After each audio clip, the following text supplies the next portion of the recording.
If you've ever stared at a chart, felt completely overwhelmed, and thought, I have no idea where to even start, this video's for you. I'm going to walk you through exactly how I'd start swing trading from scratch. Step by step, no hypes, no shortcuts, just the process. Before we get into the how, let's make sure we're on the same page about what swing trading actually is. Because if you're confusing it with day trading, you're going to build the wrong habits from day one. Swing trading means you're holding positions for days to weeks, not minutes, not months. You're looking for stocks that are setting up a move, getting in with a plan, and letting the trade work while you go live your life. And here's why I think it's the best starting point for most new traders in 2026. You don't need to sit in front of a screen all day. You can do this with a full-time job. You can do this with a small account. You, my friend, just need structure, and that's what I'm going to give you. Step one, you need to get your tools right. You don't need expensive software and you don't need 5 monitors. Here's what I use and what I'd recommend if you're starting fresh. Number one, you need a charting platform. I use Thinkorswim. It is great when you're just starting out. This is where you'll analyze stocks and plan your trades. Number two, you're going to need a broker. You need somewhere to actually place your trades. I personally use Schwab, and I also have an interactive broker account. I would look for low commissions and a clean interface. You don't have to think this part. Just pick a reputable broker. And number three, a trading journal. Here's mine. I write in this every single day. This one's non-negotiable. I don't care if it's a spreadsheet, a notebook like mine, or an app. You need to track every trade you take and why you took it. This is how you build discipline, and discipline is what keeps you profitable. Now, here's where most beginner videos lose people. They throw 15 indicators at you and tell you to figure it out. I'm not going to do that. First, I'm going to tell you when I swing trade, I'm looking for 3 things. That's it, just 3 things.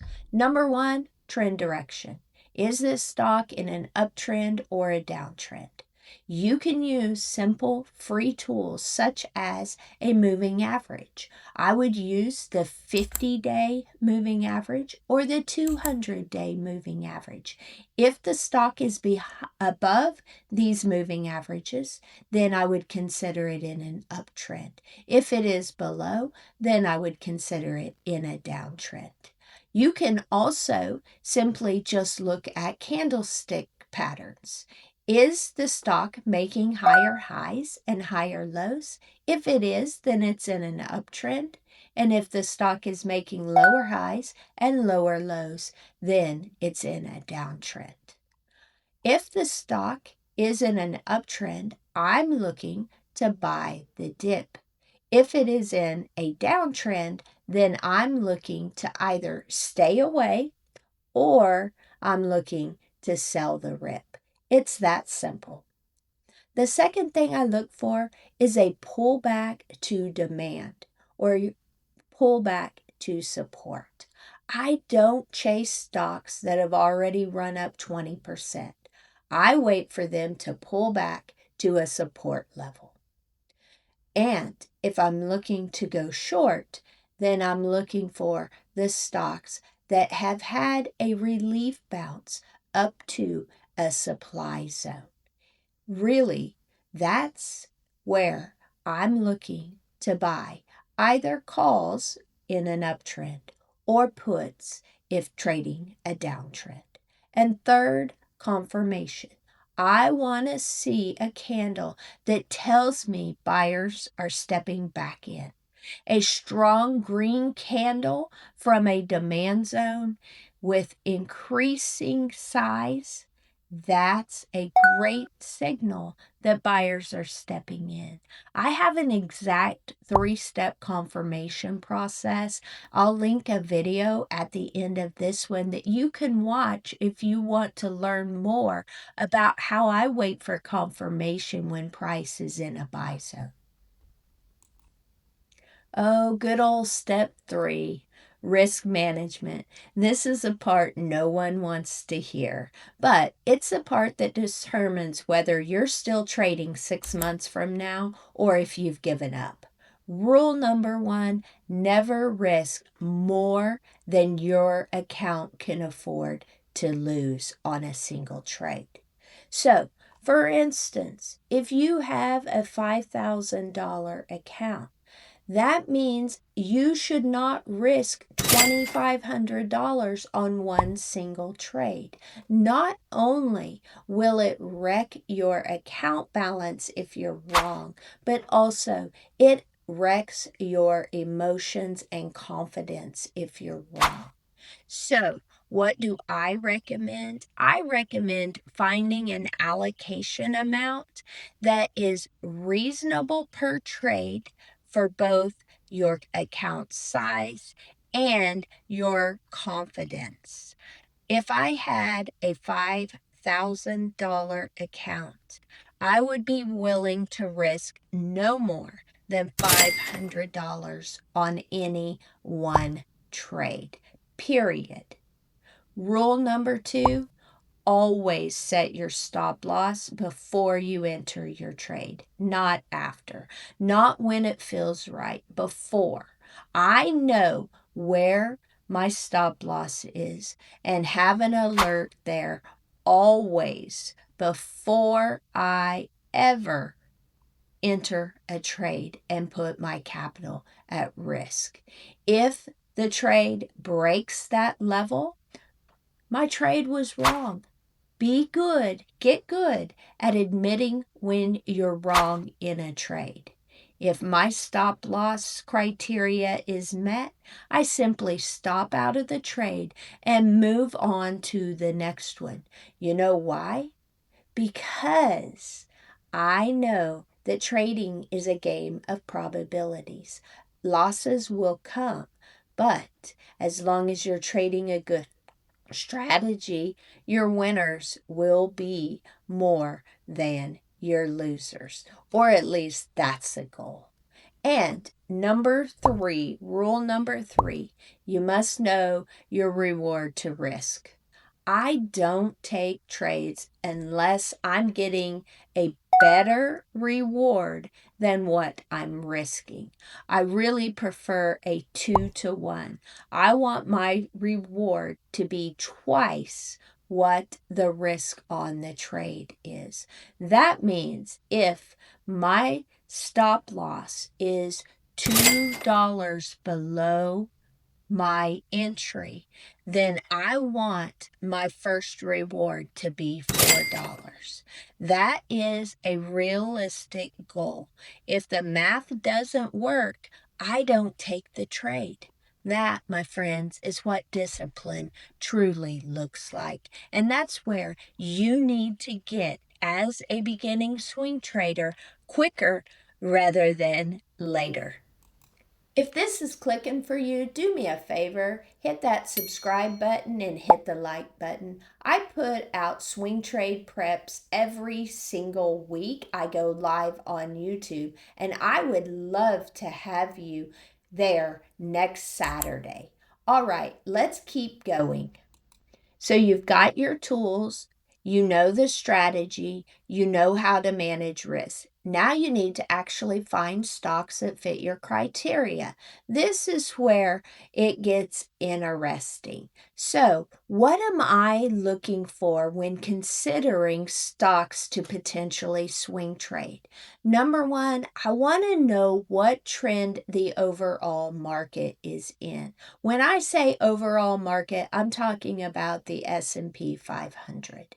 If the S&P 500 is in a clean uptrend, that means I am only looking for stocks that are also in clean uptrends. I am only looking to buy the dip in demand zones. If the overall market is in a clean downtrend, then I am looking for stocks that are also in a clean downtrend, and I'm looking to sell the rip when those stocks bounce up into a relief area where there is supply. Okay, the next thing that I'm looking for is stocks that are outperforming the overall market. The easiest way to do this is to go to koifin.com and look for the areas or the sectors of the market that are outperforming the others. Once I find the area of the market that is outperforming the others, I then dive in deeper to locate stocks in that sector that are the shining stars. Once I have that, I'm ready to set up my trade plans. This is where I really need to mention that you don't need 20 trades a week to be a successful swing trader. I actually would recommend you not have 20 trades a week. I say this: quality is better than quantity. 2 to 5 good swing trades a week should be plenty. And at any one time, I make sure that I am never swing trading more capital than what I'm comfortable with losing if something catastrophic happened. The last piece, and honestly the one that separates traders who make it from traders who don't, is having a routine. It is all about consistency, my friends. Here's what my week looks like as a swing trader.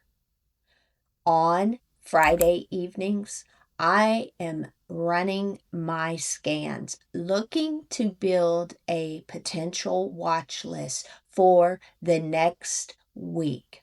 On Saturday mornings, I am going over and setting those trade plans. I want to narrow my list down to 5 to 6 good names. Then Monday through Friday, in the mornings, I'm day trading. After the first hour of the market, that's when I look at my swing trading watch list to see if any of those trades have set up in my buy zones or sell zones. If they have, that's when I go down to smaller time frame charts and wait for that confirmation. Every day before the market opens, during the market trading hours, and after the market closes, I'm writing in my journals. Then on Friday evenings, I review my trade journals and the trades that I am currently in for swing trades. That's it. About really honestly, prep work and everything else takes me maybe an hour of actual work plus an additional 15 minutes a day to journal or review journals. This is not day trading. You're not chained to a screen. You have a plan, you execute the plan, and you go live your life. That's swing trading. So let's recap 5 steps to swing trading. Step 1: set up tools, your charting platform, your broker, and your journal. Step 2: learn the core strategy, trend, pullback, confirmation. Step 3: manage your risk. Never trade or put more at risk than what you can afford to lose monetarily and emotionally. And step 4: build your watch list. Aim to have 2 to 5 quality trades per week. And step 5, build your routine. Consistency beats intensity. If you do these 5 things, you're already ahead of 90% of people who try trading. Not because you know some secret, because you have structure. And structure is what turns a gambler into a trader. Every Saturday morning, I go live right here on this channel and walk through my actual swing trade setups for the week. That's the best way to see the whole process in action. I'll drop a link to the latest one right here. Now, come hang out. We'd love to see you there. Trade with structure, and I'll see you in the next video.